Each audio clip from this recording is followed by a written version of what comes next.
Bem, voltando aqui, né, aos nossos slides, tá? O primeiro deles, né, é o título da aula de hoje, que é a aula 1 de saúde pública, né, que vem falando sobre as políticas de saúde pública no Brasil.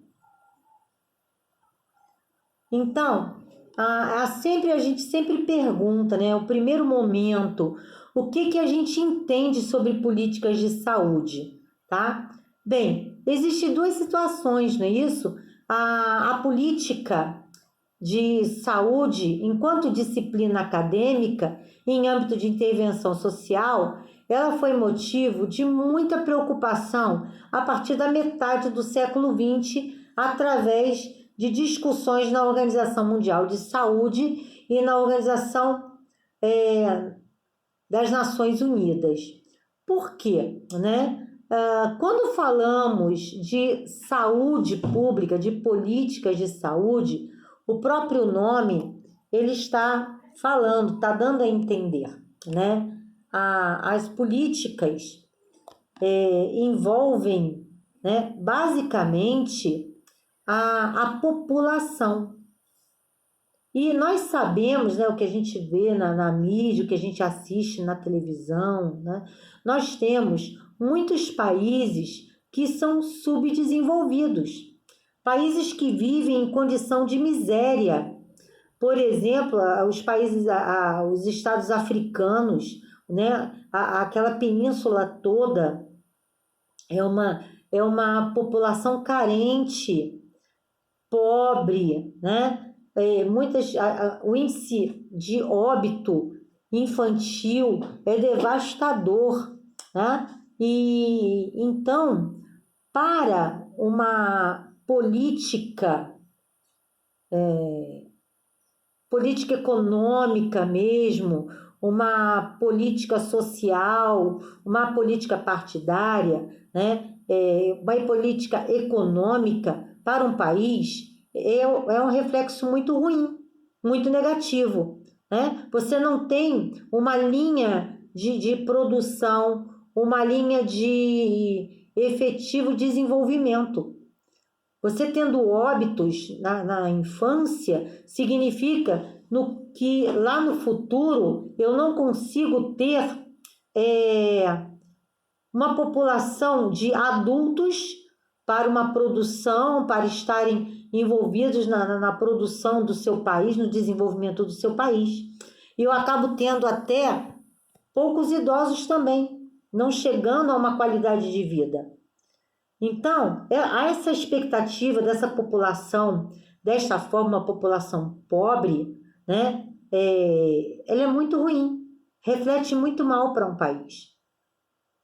Há alguns anos atrás, o Brasil não estava aquém dessa situação. Nós tínhamos muito óbito infantil, por desidratação.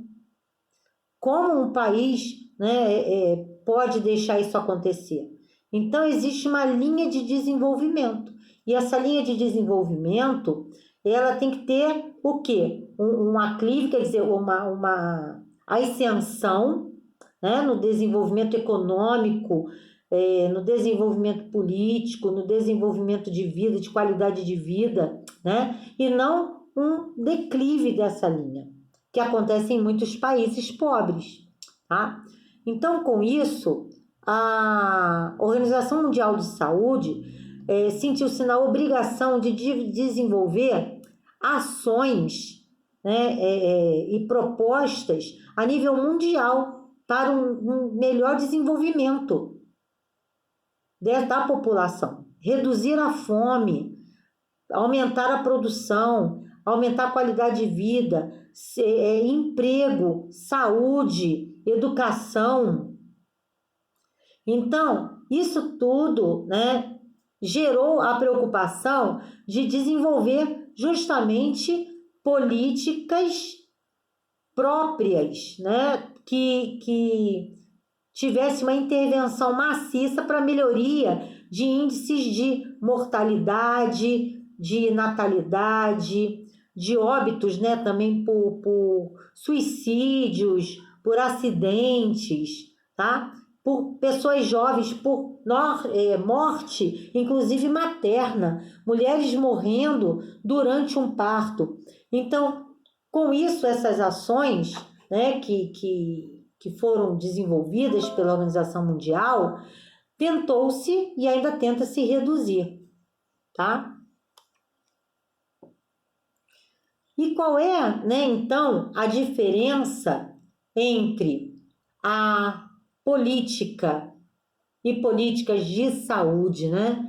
Existe aí uma pequena diferença, né? Então, eu coloquei aí que em português a palavra política envolve tanto as dimensões do poder quanto as diretrizes. E isso, dentro da política, ela tem a parte de legislativo e a parte do executivo, certo? Já em saúde coletiva, né, a política de saúde refere-se ao exercício do poder, exercício dessas políticas e as intervenções planificadas, com foco no bem-estar social. Então, enquanto a outra política envolve toda a questão de diretrizes voltadas para o legislativo e para o executivo, né, a saúde coletiva envolve a saúde pública, propriamente dita. Ok? Bem, então, por conta disso, né, precisamos falar um pouquinho sobre o nosso histórico, o que foi a nossa história, né, aqui no Brasil. Vamos voltar um pouquinho ainda atrás, né, da época do descobrimento, quando tudo surgiu, a história da medicina, né, a história da célula, ou seja, né, naquela época, né, nós tínhamos um país que tínhamos apenas os índios, né, pela nossa história, nós tínhamos apenas os índios com as suas crenças, né, com a sua etnia, com sua forma de viver, tá? E, lógico, com isso, vindo outros povos, né, como no caso os portugueses, né, e os africanos, trouxeram na sua bagagem costumes diferenciados. E nesses costumes, tá, cada um trouxe na sua bagagem formas de se conduzir, né, dentro da sua realidade. Se bem que eles passaram a ter uma outra realidade, vindo para um outro país, um país de um clima bem diferente da África e de Portugal, tá? Com certeza. Porém, tínhamos a necessidade de ter aí um acesso político, porém, precisávamos entender que, com o passar do tempo, essa geração, né, de negros, né, começou-se a ter uma mistura das raças, né, índios, negros, tá? Portugueses. Mas, independente disso, o que aconteceu? Houve o desenvolvimento. Lógico que a gente passa de uma condição de escravatura, tá? E passa para um mundo de novas descobertas, onde vem as indústrias, máquinas a vapor, as questões políticas, a vinda da família real vindo aqui para o Brasil, né? Então, com isso, aumentou-se o nível populacional, tá? Então, eu tive um aumento da população. Então, eu passo, né, de uma política de agropecuária extrativista, como plantações, produção de gado, né? E aí eu começo a ter o desenvolvimento de fábricas e, ao mesmo tempo, a necessidade de vir fábricas aqui para o Brasil. Aí é lógico que a gente aí tem que ter a história já daquelas que nós aprendemos, né? De como veio, como que foi a nossa população, o aumento populacional dentro da nossa demografia. Então, com isso veio a imigração, vieram italianos, né? Vieram espanhóis, ou seja, vieram outros povos. Além de virem outros povos, também vieram outras culturas, outras formações. E além dessas formações, né, também vieram as doenças. Então, até o momento, enquanto eu tinha uma população no interior, uma população rural, tudo bem. Mas quando eu venho trazendo todo um perfil urbano, começa a se mudar o perfil dessa população. E no momento, nos anos de 1889 até 1930, eu começo a ter o desenvolvimento da minha República Velha, tá? Ou seja, eu tenho uma população que veio do exterior, começa a se alojar em grandes centros, então eu tenho uma superpopulação, e aí eu tenho, inclusive, fábricas, né? Comércio, com o aumento, né, desta população. Mas, ao mesmo tempo, quando eu tenho essas fábricas de tecido, sabão, que vem surgindo, eu tenho áreas insalubres. O que é isso? Áreas com doença, fábricas que sem estar arejadas, sem janela adequada, sem filtração de ar, né? Então, naquela época não existia esse sistema de exaustão, por exemplo, que tem na CSN, ou nessas grandes fábricas, entendem? Era tudo muito rústico. E muitas pessoas, então, nessa época, morriam por doenças que eram adquiridas, como tuberculose, por exemplo, e além de outros também, sífilis, também até por conta, né, dessa aumento de população, tá? Então vinham mais promiscuidade, né? Então também veio outras doenças sexualmente transmissíveis também, tá? Então, nesta fase, devido, né, às modificações de estrutura e perfil político, econômico, com a imigração estrangeira e o êxodo rural para o urbano, o que a gente pôde levantar? O predomínio de doenças transmissíveis, como a sífilis, como eu falei, febre amarela, urbana, varíola, tuberculose, né? E além de um modelo econômico, agrário e exportador. Então, a partir daí, tudo que eu falei agora era um marco para a organização, né, dos serviços de saúde pública e de realização de campanhas sanitárias. Por quê? Porque nos grandes centros não existia esgoto sanitário, água tratada, tá? Então, muitas pessoas, elas morriam por conta disso, tá? Elas, com certeza, elas morriam por doenças adquiridas, tá? Então, foi justamente nessa época da República Velha, né, que começou, e aí foi um marco da saúde pública versus uma assistência médica individual.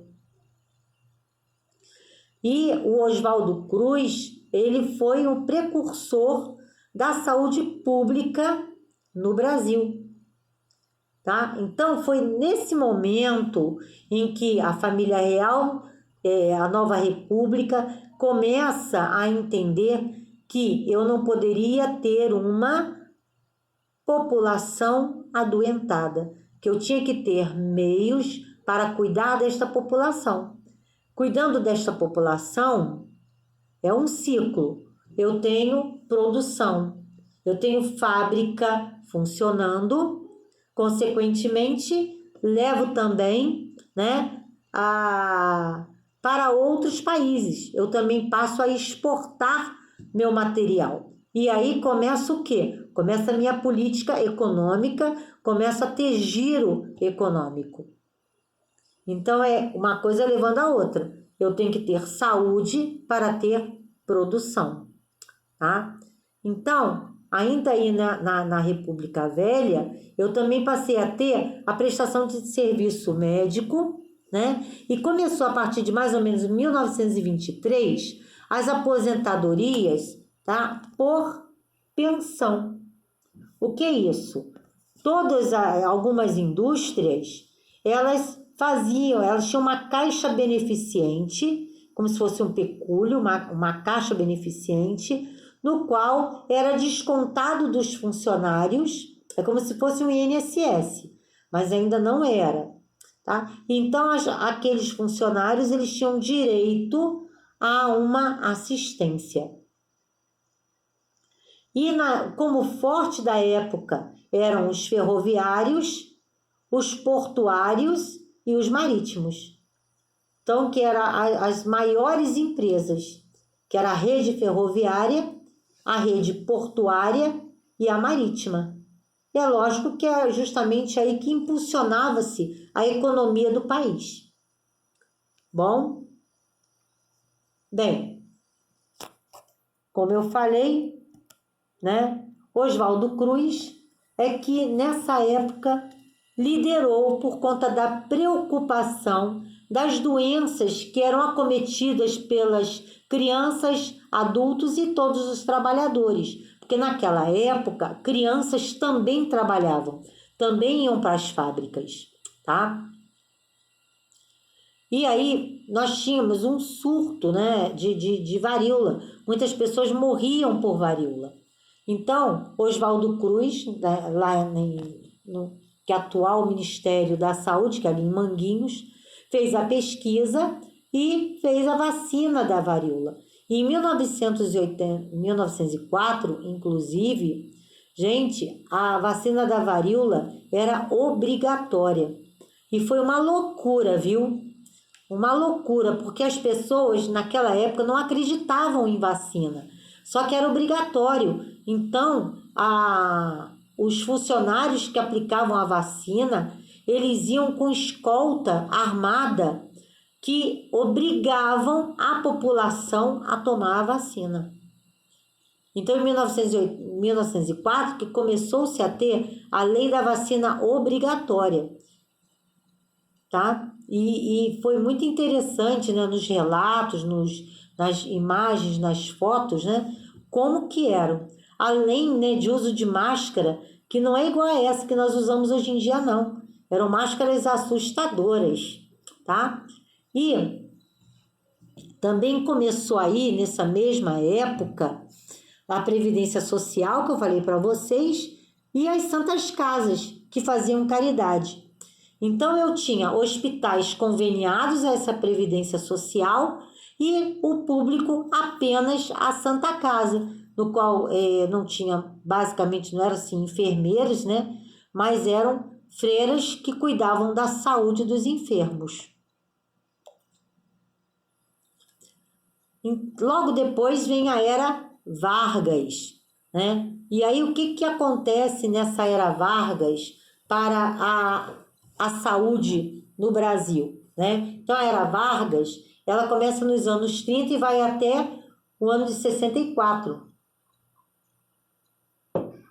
E é justamente um período de transformação política e social, né? Então, nós perderíamos até aqui muito tempo para falar, né, sobre essa transformação histórica, mas convido vocês a navegarem aí na internet e buscarem a história do SUS no Brasil, que ela é muito importante, tá?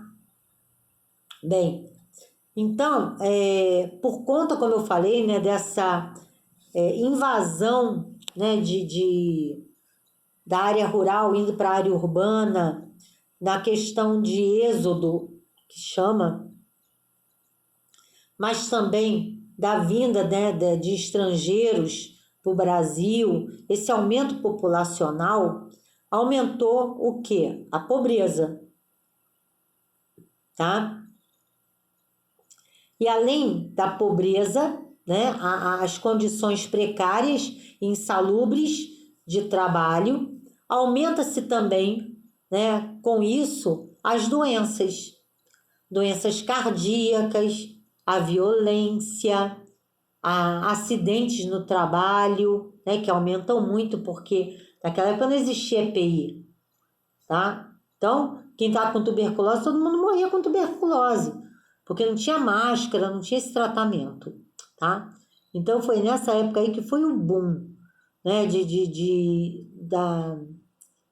criação de ações para reduzir justamente esse predomínio dessas doenças, melhorar a pobreza, tá? E conforme eu falei, também nessa época, nós temos os institutos de aposentadoria e pensões, que era uma concessão dada para os trabalhadores que tinham carteira assinada.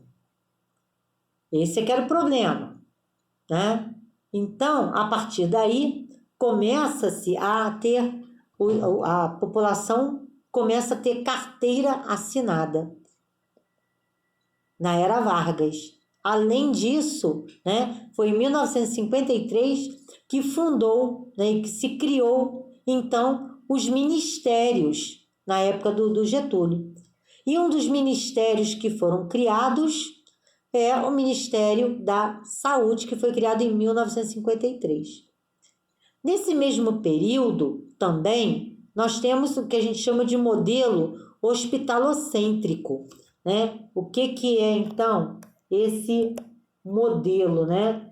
É um modelo no qual as pessoas que ficam doentes, que até então se curava, né, ou ficava em casa, passa-se a ir para um hospital. Então, as pessoas vão ganhar neném, as mulheres, por exemplo, em vez de ganhar em casa com as parteiras, começaram a ir para a maternidade. Por quê? Porque nesse momento já começava a existir, né, com esse modelo hospitalocêntrico, existir a preocupação com a saúde de uma população produtiva. Reduzir os óbitos da população jovem para que eu tenha, né, uma população à altura para se trabalhar e produzir e melhorar a minha política econômica nacional. E até com isso ter o quê? Um perfil internacional. Ok? Bem, se nós formos aí desfilar na história, ainda como governo Chagas, né? Vocês podem aí, tem filme que fala sobre isso, né? Mas entra-se então a questão da ditadura. Então, em 1964 a 1984, eu tenho um governo autoritarista, tá? Então, esse governo autoritarista, ele faz com que a população siga regras. Por isso que é ditadura, né? São regras ditadas, no qual não tinha a população, né? Não tinha o direito de escolhas.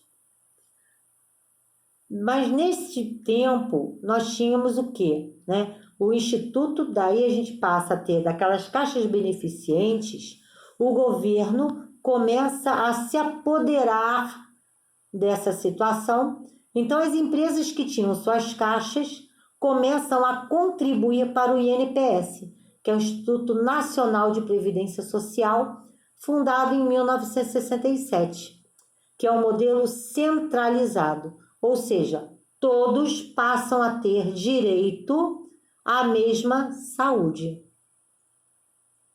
Né? Então, eu tenho aí também, nesse mesmo período, começo a ter, né, estímulo, né, a empresas privadas na área de medicina. Ou seja, começo a ter aí mais hospitais, mais clínicas, né? Então, começo também a ter um financiamento para fundos, começo a ter equipamentos médicos, mais medicamentos, e aí eu tenho fábricas que começam a produzir equipamentos, fábricas que começam a produzir materiais, tá? Então, eu começo a ter um novo perfil dentro da área de saúde, né? E aí, com isso, começo a ter também, nesse momento, um estímulo a fazer um faturamento daquilo que cada indivíduo gasta no seu atendimento. Por exemplo, na clínica privada, né? Quanto que começa a custar uma cirurgia, uma consulta, e assim vai, tá? Por conta disso, né? A política nacional começa a entender que nós precisaríamos ter um gerenciamento desses custos, daquilo que eu gasto com a população e efetivamente com os procedimentos que são realizados. Então, eu começo a ter o quê? O Sistema Nacional de Controle de Pagamento, que é a de contas, que é a Guia de Internação Hospitalar, que hoje em dia nós chamamos de AIH, que é Autorização de Internação Hospitalar. Com isso, começo a ter tabelas de funcionamento de várias clínicas, hospitais, tá? Isso vai aí até por volta de 1978. Bem, com esse movimento político e social, né? Eu tenho aí a ditadura, que entra numa fase de repressão, uma fase de crescimento também econômico. Porém, eu começo a ter, então, uma distribuição desigual de recursos, né? E aí eu começo a entender, nesse mesmo tempo, que eu tenho a saúde como um bem de consumo. Começo a entender que eu posso ter o perfil de que a saúde também precisa de gestão. Então, eu não tenho só uma saúde gratuita, mas eu também tenho uma saúde privada. Então, com isso, eu começo a ter como resultado um aumento da medicina em massa. O que antes era obrigado a ter médicos dentro de uma rede do INSS, né, do INPS, eu começo a entender que eu posso ter clínicas paralelas. Então, eu começo a ter uma diminuição de proposta preventiva e social e passo a ter um perfil médico diferenciado dentro de uma necessidade do país. Ok? Bem, e com isso também eu passo a ter um aumento da insatisfação popular, né? Porque eu começo a ter níveis sociais bem diferenciados, ou seja, classe pobre, classe média baixa, classe média média, classe média alta, classe alta, né? Começo a ter essas diferenciações. Então, eu começo a entender nessa época que pobre é sempre mais pobre e rico sempre mais rico. Pobre mais doente, rico menos doente. Tendo pouca verba, eu começo a ter um sistema falido e com isso a medicina externa, a atenção gratuita, começa a se tornar mais cara. E aí eu passo a ter o ministério com uma incapacidade em resolver os problemas de saúde coletiva de um país. E aí, nesse mesmo período, eu começo a ter um movimento que se chamava Fora Ditadura, tá?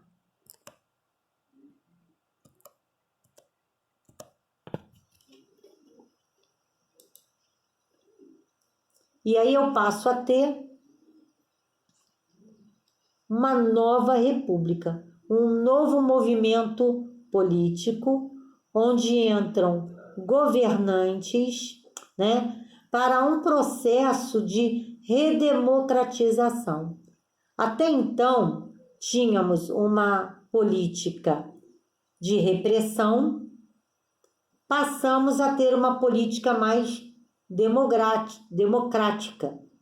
Com isso, podemos ter maior liberdade de ação e de comunicação.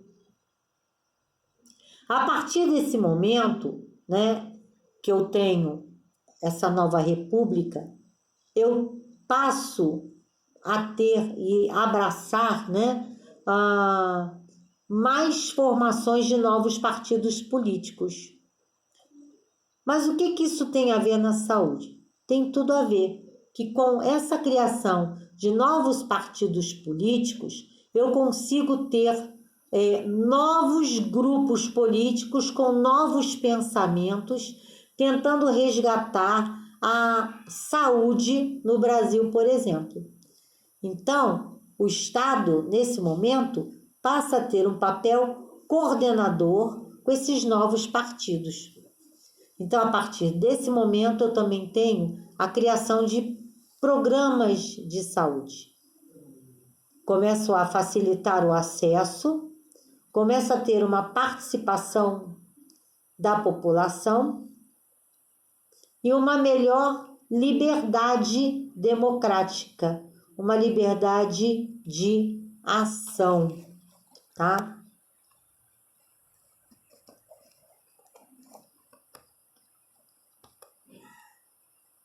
Bem, com isso,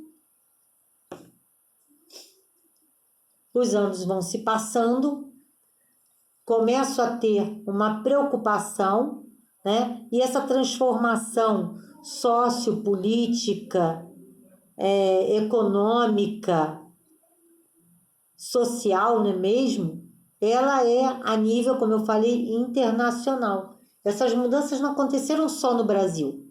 Porém, um país é mais desenvolvido do que o outro. Então, eu tive aí países no qual teve um desenvolvimento maior, enquanto outros tiveram um desenvolvimento menor. Por conta disso, em Ottawa, em 1986, então, acontece o primeiro congresso que fala sobre a promoção de saúde. Os programas e políticas públicas voltadas para a saúde. E qual seria então a proposta, né? Ter uma criação de políticas públicas, ambientes favoráveis, programas voltados para a atenção primária, tá? É nesse momento em que começa a ter indícios de que o Brasil precisava ter uma reforma sanitária. Ok? E nessa reforma é que acontece a 8ª Conferência Nacional, tá? Então, essa 8ª Conferência Nacional de Saúde, que tem, então, como pauta principal o conceito ampliado de saúde e o reconhecimento da saúde como direito de todos e dever do Estado. Então, nessa 8ª conferência em que começa-se a esboçar, né, a engatinhar as primeiras ações voltadas à saúde da população brasileira. Então, começo a ter a rede SUS, onde eu coloco que o indivíduo ele tem direito à saúde em todo o âmbito nacional, o que antes não era. Quem estava no Rio só podia tratar no Rio. Se eu fosse para São Paulo e ficava doente, não podia tratar, tinha que voltar para o Rio. Já pelo SUS, com a criação do Sistema Único de Saúde, qualquer cidadão pode ser atendido em qualquer lugar em âmbito nacional. Nesse momento também, a gente acaba tendo a participação popular, né? Passa a ter um controle social da nossa saúde e, consequentemente, passa-se a ter uma ampliação do orçamento social. A partir de estudos, a partir da ampliação do SUS, né? A gente passa a ter uma política diferenciada. Ok? Então, a partir daí, a política pública começa a ter uma nova definição, que é o quê? É um conjunto de diretrizes estabelecidas pela sociedade por meio de sua representação política, que no caso são parlamentares, e pela lei visando a melhoria da qualidade de vida da população. Então, isso é uma política de saúde pública. E o que é, né, no caso, a política, né, da saúde pública? É uma atividade social destinada a promover e preservar a saúde da população. Então, a partir daí, né, a partir deste momento, começa-se a entender que a população brasileira precisa de políticas para promover e preservar a saúde da população, ok? Então, a saúde pública, ela passa a ser definida, né? E aí começa-se a ser discutida. Então, a questão de saúde pública, quando existem métodos eficientes para a sua prevenção e controle, mas esses métodos não são adequadamente empregados pela sociedade. O que eu quero dizer? Que com toda a rede SUS implantada, e quando você começa a estudar a rede SUS, você começa a ver que é um leque maravilhoso. Muitos países, inclusive, vêm ao Brasil para entender o Sistema Único de Saúde e levam como exemplo para os seus países. Enquanto aqui existe essa problemática, né? O que é importante, né, para nós entendermos o que é a saúde pública. Então, algumas ações, né, naquela época que foram desenvolvidas, tá, na saúde pública. Cuidado com os resíduos, a questão dos dejetos, rede de água, rede de esgoto também, né? O controle de vetores, a vigilância sanitária, tá? O incentivo também à atividade física, ao lazer, a campanha de vacinação, né, que vocês vivenciam aí agora, ultimamente com maior frequência. Além de tratar por ser uma saúde pública, né, também é uma medicina preventiva, além de educação sanitária.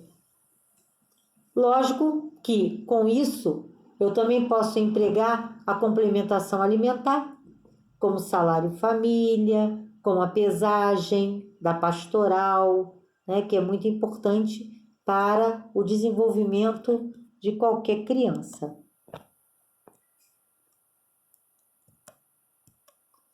Então, com isso, né, nós temos aí a nossa rede SUS, tá? Falei um pouquinho, né, do trajeto do SUS. Na próxima aula, vamos falar das ações que são empregadas no SUS, como que surgiu, né, o SUS no Brasil. Já falamos aí um pouco da história da saúde pública, né? Mas vamos agora falar um pouquinho mais, né? O que nós temos dentro dessa rede, tá? Eu espero que depois vocês possam acompanhar, inclusive, as aulas dentro das apostilas também, tá? E não esqueçam, esse é um primeiro momento, tá? Mas eu espero que na próxima aula vocês já estejam mais presentes com a apostila para nós discutirmos mais sobre a questão da saúde pública no Brasil, ok? Alguma pergunta?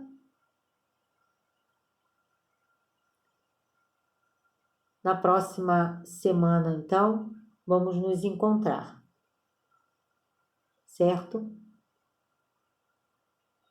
Então, falar um pouco de SUS é algo maravilhoso, é algo que eu entendo, algo que eu garanto, né? Mas eu gostaria que vocês estivessem mais presentes para a gente poder justamente fazer essa discussão aqui aberta.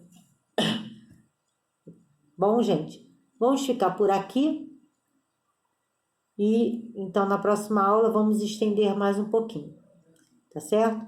E não esqueçam das 2 atividades: formação de grupo, até no máximo 5 elementos. As 2 atividades, eu também vou passar para vocês a data de entrega dessas atividades, tá certo? Mais à frente eu já vou passar, na próxima aula eu já vou passar para vocês a data de entrega das atividades, ok?